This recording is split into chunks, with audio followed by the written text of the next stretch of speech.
Malacanang urges the Moro National Liberation Front or MNLF to give a chance to the Bangsamoro Framework Agreement. The appeal comes in the wake of the reported plan of the MNLF to declare independence for Mindanao if the peace pact they signed with the government in 1996 is abrogated. Presidential spokesman Edwin Sierra stressed that the framework agreement will benefit all Bangsamoro. More from Rocky Ignacio. Malacanang assured that all Bangsamoro people will benefit from the framework agreement signed by the government and the Moro Islamic Liberation Front or MILF. Presidential spokesperson Edwin Sierra said this amidst the reported threat of former Chairman Nur Miswari that the Moro National Liberation Front would seek independence from Mindanao. The Miswari group believes that the implementation of the Bangsamoro Framework Agreement would result in the abrogation of the 1996 peace agreement between the government and the MNLF. Presidential advisor on the peace process, Teresita Deles, clarified that there is no termination of the agreement, that the government will continue to engage relevant parties of the MNLF, the existing mechanism in finding just and comprehensive solution in Mindanao. The Bangsamoro Framework Agreement will benefit all Bangsamoro. It includes whether you are MILF or MNLF or LUMAD. Kasama po kayo dito sa makikinabang dito po sa Bangsamoro Framework Agreement.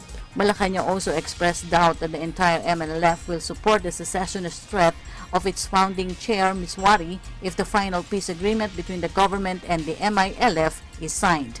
Sir, in peace talks po, the MNLF is warning of war once the peace pact daw po with the government and the MILF. Ano pong masasabi ng government dito? Di ba nakakalungkot yun ang pakay ng ating gobyerno, ang pakay ng mga Bangsamoro, magkaroon tayo ng kapayapaan so that we, the Bangsamoro people, will earn dividends from that. And who are the Bangsamoro people? The Bangsamoro people also includes the MNLF. I understand maybe perhaps there's an agreement with them. That's why we're working on that already. Secretary Ging Deles is already working on that point. That's the reason why she went to Indonesia, the facilitator of the GPH MNLF talks, to discuss that. But the whole, the Bangsamoro Framework Agreement, comprehensive agreement, if signed, will bring about the peace dividends that Muslim Mindanao has been longing for so many generations. And so we ask them to consider and take a look that this will redound to your benefit. Malacanang appealed to the public to closely review the Bangsamoro Framework Agreement. He said the agreement underwent strict consultations with the other stakeholders in Mindanao. We ask all people, all Bangsamoro, to take a look at the Bangsamoro Framework Agreement. This is a major improvement over the Organic Act of the ARMM. And therefore, what we will come up with, the Framework Agreement as well as the annexes, will redound ultimately to peace and development in Muslim Mindanao.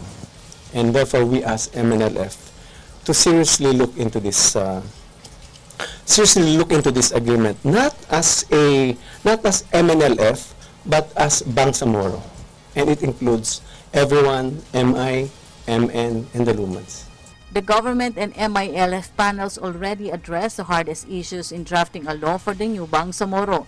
The Transition Commission is expected to submit the draft law in Congress next year. The Bangsamoro Framework Agreement is a the government and the MILF to create a new autonomous political entity replacing the ARMM. For the People's Television, Rocky Ignacio.